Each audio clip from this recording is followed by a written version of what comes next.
This is the most outrageous scandal and scam I have seen in the 40-plus years I've been looking at and writing about college admission. This is certainly rocking the higher education community, just simply by the breadth and numbers of people involved and the criminal allegations that are at play.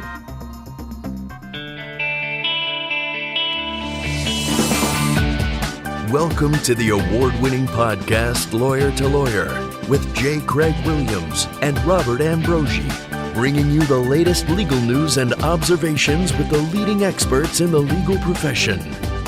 You're listening to Legal Talk Network.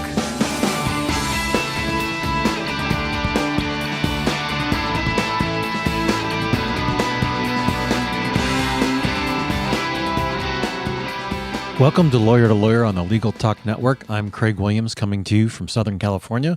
I write a blog called May It Please the Court, have two books out titled How to Get Sued and The Sled. Well, before we introduce today's topic, we'd like to thank our sponsor, Clio. Clio's cloud-based practice management software makes it easy to manage your law firm from intake to invoice. You can try it for free at Clio.com. That's CLIO.com. Well, and what can be classified as the nation's largest ever college admissions bribery scandal, on March 12, 2019, federal prosecutors out of Boston, Massachusetts, charged some 50 individuals with allegedly being part of a scheme to influence admissions decisions at colleges and universities around the United States. The alleged participants consisted mainly of parents ranging from famous actresses to some lawyers, surprisingly, to heads of corporations who worked with William Singer, who was the CEO of a college admissions prep company, and his connections to get their children into top colleges, including allegations of falsifying SAT scores, lying about athletic skills, and more. Today on Lawyer to Lawyer, we will spotlight this recent college admissions scandal. We'll take a look at the charges against the alleged participants, the litigation brought by the students against the colleges, and the impact the scandal will have on colleges, admissions, and students in the future. To do that, we've got a great lineup of guests today. Here to discuss today's topic is Professor Joy Blanchard from Louisiana State University's College of Human Sciences and Education. Her research focuses on higher education law, primarily issues related to intercollegiate athletics, negligence liability, and student welfare, as well as faculty life. Welcome to the show, Joy. Thank you so much for inviting me today. And our next guest is Steve Cohen. He's an attorney at Pollock Cohen LLP in New York, a former member of the board of directors of the United States Naval Institute. Also, he's the co-author of Getting In: College Admissions in the Digital Age. Welcome to the show, Steve. Thanks for having me, Craig. Well, Steve, I think I'll toss this first kind of background question to you. What's going on here? This is the most outrageous scandal and scam I have seen in the 40-plus years I've been looking at and writing about college admission. Rick Singer's scam involved two different tracks. One was to pay a 36-year-old Harvard graduate to take the SAT and ACT exams for kids who paid them off. And the second was to bribe top college coaches to pretend that student applicants actually played that sport. In fact, they paid to pretend that they played the sport. And so it's two different thrusts. Right now, there are about 35 families that have been implicated and indicted, and the rumor is it may reach as high as 750 people. Well, Joy, is this really any different than people doing it through the front door? You know, for many years, it's always been that if somebody's wealthy, they endow a building, and all of a sudden there's a legacy admission for a prospective student. Right. That's a great question and a really astute observation. I agree with my co-guest, Steve, that this is certainly rocking the higher education community just simply by the breadth and numbers of people involved and the criminal allegations that are at play.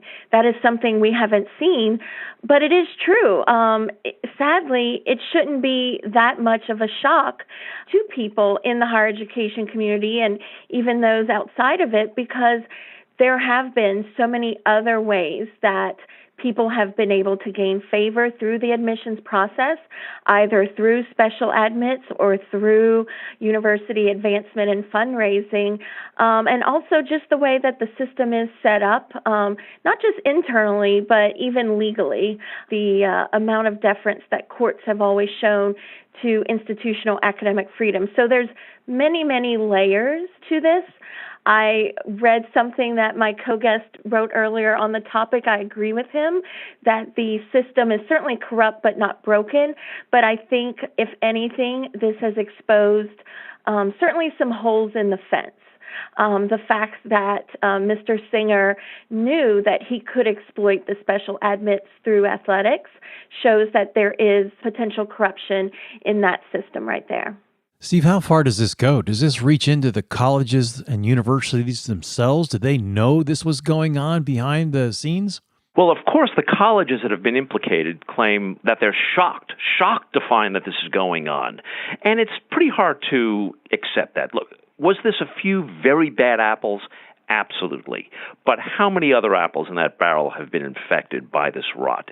And I think that's going to come out. What was really shocking to me was the range of really good schools that were implicated in this, from Yale to Stanford, from USC to Georgetown.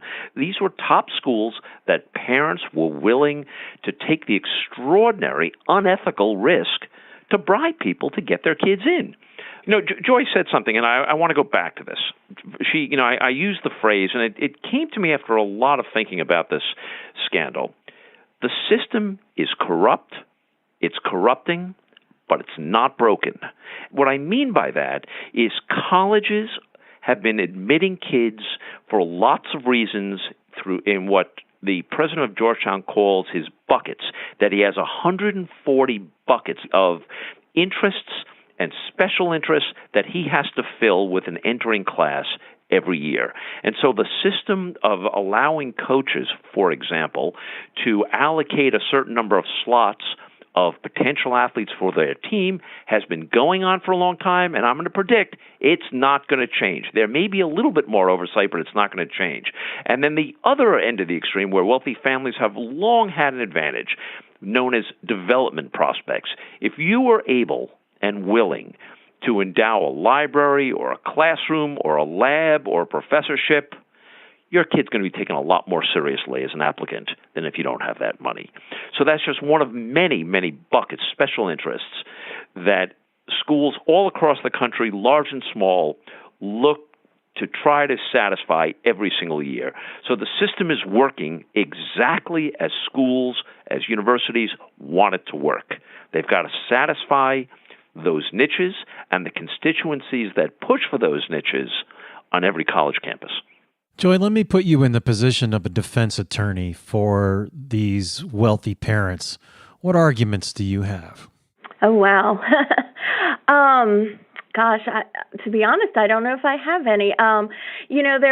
Take a plea bargain, beg for forgiveness. Or is the argument that nobody's really been hurt a good argument? I mean, come on, the universities all have, not 1,000 spots. We all know that they can go to 1,005 if they wanted. Mm-hmm. That's such a good question. And as far as the criminal aspects of that, I cannot speak to because I'm not a practicing attorney. But I think, if anything, some of these parents may claim that they didn't realize what they were doing was wrong because there is such a proliferation of college admission specialists.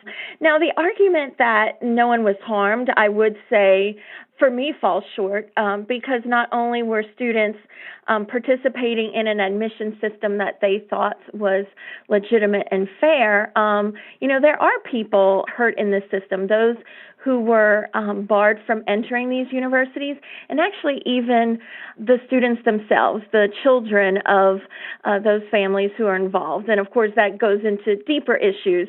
But there are so many people who are to blame, and like what Mr. Cohen said about athletics, that's been going on for a long time.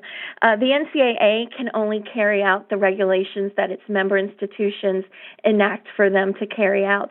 And they've been debating this for decades. Back in the 70s, they instituted a minimum GPA. And so this is something they've struggled with for a long time. And do I think it will change? I agree with Steve. No, I don't.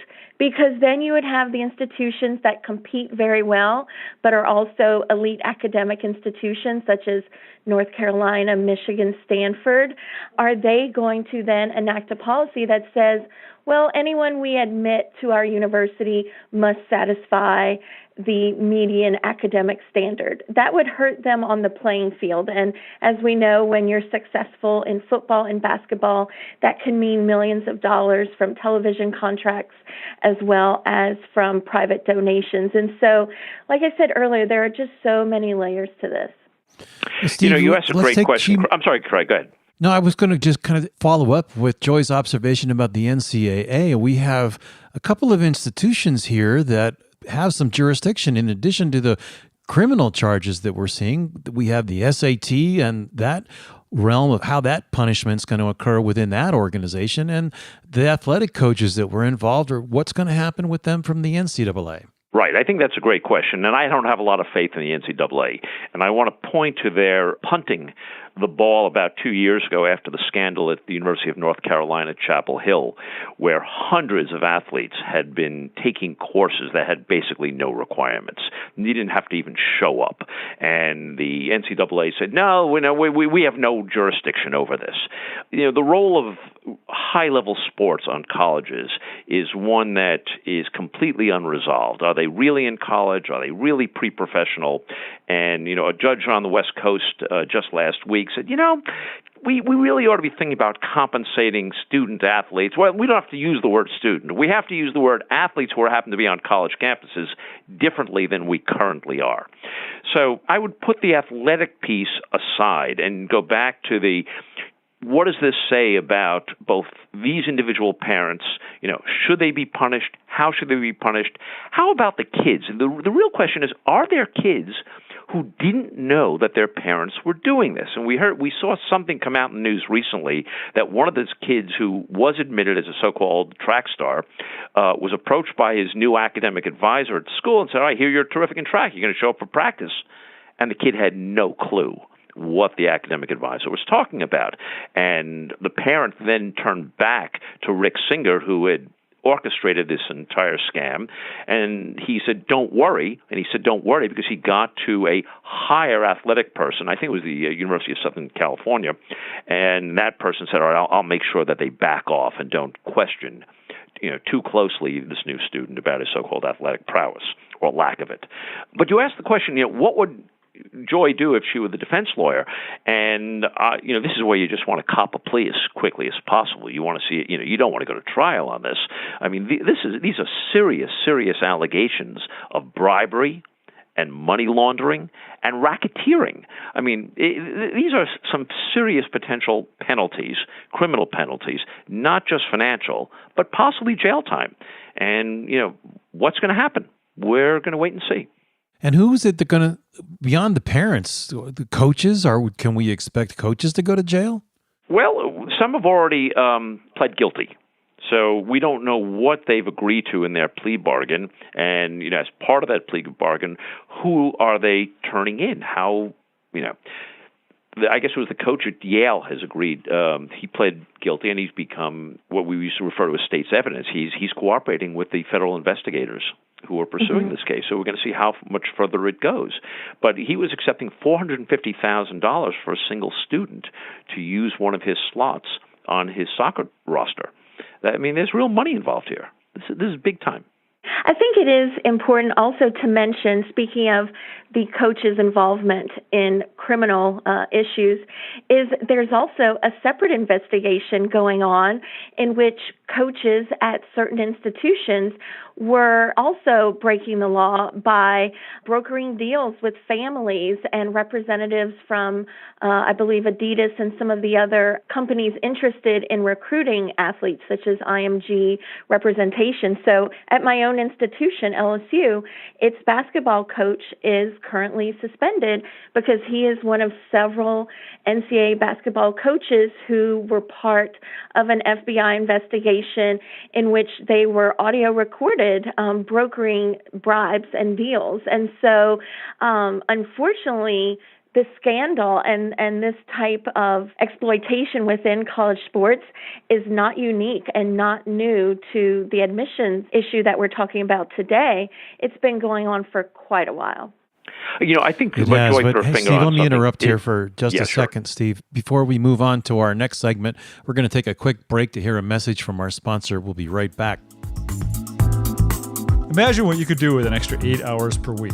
That's how much time legal professionals save with Clio, the world's leading practice management software. With intuitive time tracking, billing, and matter management, Clio streamlines everything you do to run your practice, from intake to invoice. Try Clio for free and get a 10% discount for your first 6 months when you sign up at their website, Clio.com, that's CLIO.com, with the code L2L10, that's L2L, the number 10. And welcome back to Lawyer. I'm Craig Williams, and we're joined by Professor Joy Blanchard from Louisiana State University's College of Human Sciences and Education, and Steve Cohen. He's an attorney at Pollock Cohen LLP. And Steve, right before the break, I cut you off. Well, I think Joy really put her finger on something.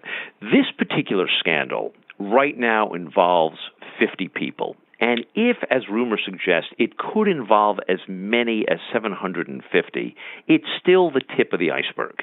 These are really wealthy parents who did something absolutely unethical and illegal. Full stop. This is a criminal matter. What's going on in college athletics is a much bigger issue, and we've just seen the tip of the iceberg there. And I think that's where we want to look in the next few months as to what comes out. How systemic has money, or the wealthy's use of money, how systemic is this problem in our society? It's not just college admissions, but are we seeing this kind of behavior that money can pay for anything throughout society now? Well, let's just stick to college for a second. We know that money can buy lots of things. It can buy a building. It can buy additional tutoring and, coaching of how to write an essay. The wealthy have an advantage, and the biggest advantage is not just the money, but knowing how to manipulate the system. And we see that at all levels of the high school and college admission process. Full stop. We also see other ways the playing field is not tilted evenly. And we see it, and this is very controversial, in the lawsuit that's going on up in Boston right now, where the judge has it, of the Asian American students who've sued Harvard and said it is not fair that we have to have 400 points higher on our SATs compared to Black and Hispanic students who are applying.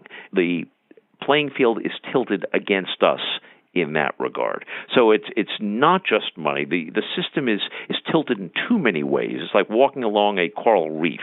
You're going to get cut any way you walk. Steve brings up an excellent point that I also did want to mention. You were asking what can money buy you in the higher education community.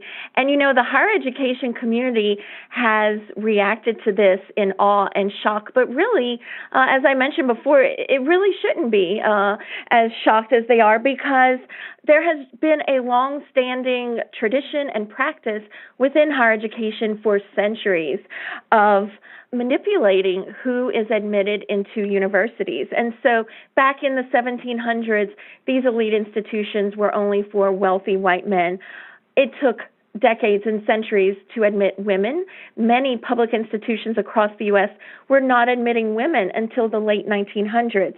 Harvard itself changed its policies when they felt too many Jewish students were enrolling based on academic merit. And so they instituted other metrics such as personality, national origin, geographic origin. So I read a quote recently by Malcolm Gladwell in relation to this scandal, and he said, when academic merit did not bring the right kind of student to universities, quote unquote, right kind, these universities changed the definition of merit. And that's exactly what Steve is mentioning in this case currently at Harvard with the Asian American students. And so that goes into a deeper level as well, as I mentioned earlier, is we've been talking about the criminal aspect of this case, but we haven't mentioned the civil lawsuit that was brought by several students denied admission to some of these universities. And so there's been a long-standing deference to institutions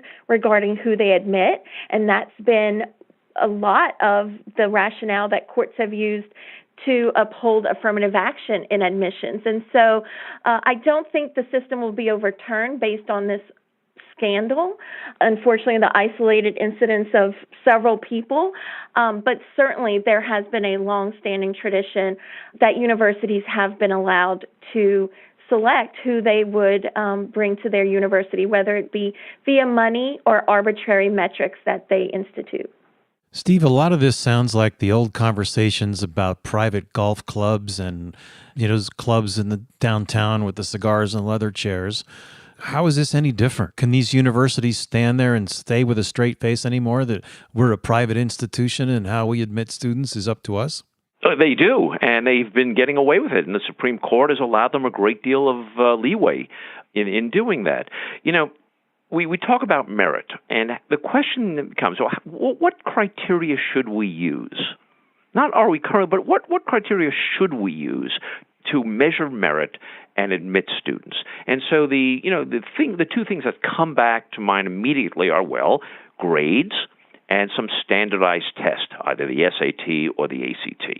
Well, it's really hard to measure grades because the difference in a wealthy school district and an inner city school district, in the rigor of the courses offered and the grades given, make it almost impossible.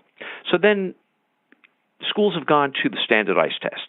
And again, the question is, if you take an SAT prep course, that's going to give you a leg up, and that's really only available to wealthier families. Well, that's really not the case now. In New York City, there's a very smart guy named John Katzman who started the Princeton Review about 30 years ago and now runs a company named Noodle that does educational technology.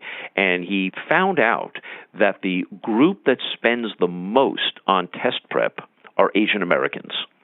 And the corollary to that is that Asian Americans are the poorest group demographically in New York City. So the poorest group per capita is spending the most per capita on test prep, what's important to them. So lots of people say, the SAT really isn't fair. We need other criteria. And it's a complicated problem. How would you set the criteria for admission to a college? Do you say, yes, we're going to have an orchestra, but we're not going to recruit anybody to play in that orchestra? Or we're going to have a student newspaper, but we are not going to have anybody who's really interested in journalism? It's tricky. Yeah, I agree with Steve. It absolutely is tricky. And, there's so many layers to this, the institutional academic freedom, the ability of universities to field an athletic team and bring in people who have special musical and artistic talents. But going back to your earlier question, Craig, I myself also asked for a moment, many of these are private institutions. Should they not be free to select who is admitted to their institution? So obviously state institutions, such as the University of Texas, which was involved in this, they have a legal and public mandate to be equitable and fair in the admissions process. But all of these institutions receive funding via the federal government, via grants, but also via federal student financial aid. And so by law, they are duty-bound to maintain ethical admissions processes. What about the SAT? What's going to happen with that? I mean, we have a situation where there was one guy who was hired to fake his test results of students, and obviously he's turned state's evidence at this point from what I've read. Mm-hmm. What's going to happen with the SAT? How do we protect against this kind of thing in the future? Are we going to see Congress getting involved with this? That's a great question. It usually takes something like this that has been fueled in the media to bring attention. But quite honestly, this is not the first time that there have been cheating scandals on college admissions tests. So everything we've been discussing today, the NCAA has fault. The individuals have fault, the institutions have fault, the system has fault. And absolutely, one of the players in this will be the college admissions testing services, who will just have to beef up their security processes. Back in college, I served as a proctor, and a student just came in and showed an ID and signed in. There are many better ways that we can ensure that a student really is who they say that they are. It might take these testing services to hire more proctors, have more than 2 people in a room at one time. So I don't think that the system should go away. I don't think it's defunct. There are hundreds, if not thousands, of testing centers across the U.S. But absolutely, these testing companies will be called on to improve their testing security. I think Joy's absolutely right. I heard something from a college counselor, a private college counselor, who does a lot of work overseas. And for the most part, the College Board is pretty rigorous in trying to weed out people who cheat. This particular scandal, where Rick Singer told families, get your kid a special dispensation to take the test with 1, extra time, and 2, alone. And then they went to certain places in California and Texas to take the test with a proctor who had already been paid off to allow the Harvard test taker to come in and do it. It was pretty ingenious. It was despicable, but it was ingenious. So the college counselor I talked to yesterday said that he has heard that the College Board has pulled the testing in 2 foreign countries in the Middle East because they can't guarantee that the actual students will be taking the test. So they're aware of potential problems. And I think this is just a new scam that they had not expected, they had not seen before, and they will obviously now try to make protection against it. The more important question, I think, is what do you do about the SAT? And I don't think for a second that colleges are going to do away with SAT or ACT exams. One, it is a triage system. They never publish minimum scores that you have to get to be considered for admission, but almost every school has one. And we used to say that if you don't have 1,400 on the SAT, that's 700 on the math and 700 on the English, you are probably, if you're a middle-class white kid, you're not getting into an Ivy League school. They'll never tell you that, but it was a triage system because they had so many people applying, and this was just one quick way to say, okay, we can say that a kid who has 1,400 is better than a kid who has 1,650, and they are not going to change that. Right. Well, thank you. Looks like we've just about reached the end of our program. We'd like to invite our guests to share their final thoughts and their contact information for our listeners to reach out to them. So, Joy, let's turn it over to you first. Sure. Once again, thank you for inviting me to participate in today's conversation. And every time I speak with someone about this, I learn even more. So, Steve, I definitely appreciate listening to your perspective. As I said before, this scandal has so many layers. Naturally, on its surface, it's a criminal issue, but it really gives light to the imbalance of power in the admissions process. Definitely testing systems will have to beef up their security, but I think universities need to provide greater checks and balances than what is given to the admissions office. The fact that a few coaches were able to be paid off to utilize their special admits reveals a hole in the system. And also it begets a larger question of, is the notion of institutional academic freedom at risk?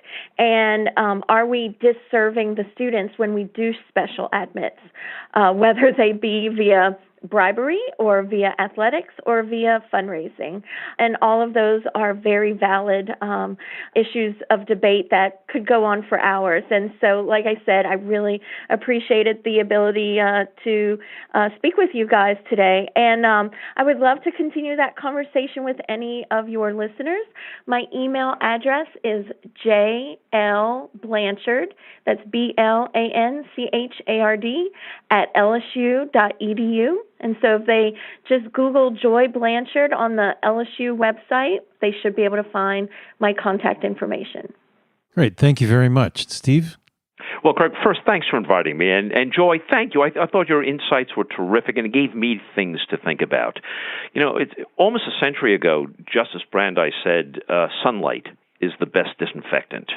And I think this scandal has provided for lots of sunlight, sometimes in areas that people really didn't want and schools didn't want sunlight to be showing off what's going on. So I think the lots of questions, and we didn't even touch on some of the biggest questions, such as the cost of college and the availability of financial aid and the burden of student debt. And I think what this scandal is going to do, besides punish guilty people who've done unethical, bad, illegal things, I think it's going to raise lots of important questions. And this questioning and this debate and some tough decisions are going to be coming out in the future. I too, I think about this more. I appreciate your insights, and any listeners who do hear this and want to continue it, our website has a whole bunch of articles I've written about this topic. It's PollockCohen.com, PollockCohen.com. We're a law firm in New York, and my contact information is on the website, and we look forward to hearing from you. And so, Greg, thanks so much for inviting me. You're quite welcome, and thank you. We'd like to thank both of our guests, Joy Blanchard from Louisiana State University and Steve Cohen from Pollock Cohen, for being our guest today. Well, that brings us to the end of our show. If you like what you heard today, please rate us in Apple Podcasts. You can also visit us at LegalTalkNetwork.com, where you can leave a comment on today's show and sign up for our newsletter. I'm Craig Williams. Thanks for listening. And join us next time for another great legal topic. When you want legal, think lawyer to lawyer.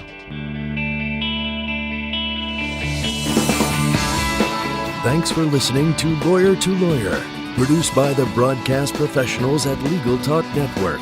Join J. Craig Williams and Robert Ambrogi for their next podcast covering the latest legal topic. Subscribe to the RSS feed on LegalTalkNetwork.com or in iTunes. The views expressed by the participants of this program are their own and do not represent the views of, nor are they endorsed by, Legal Talk Network, its officers, directors, employees, agents, representatives, shareholders, and subsidiaries. None of the content should be considered legal advice. As always, consult a lawyer.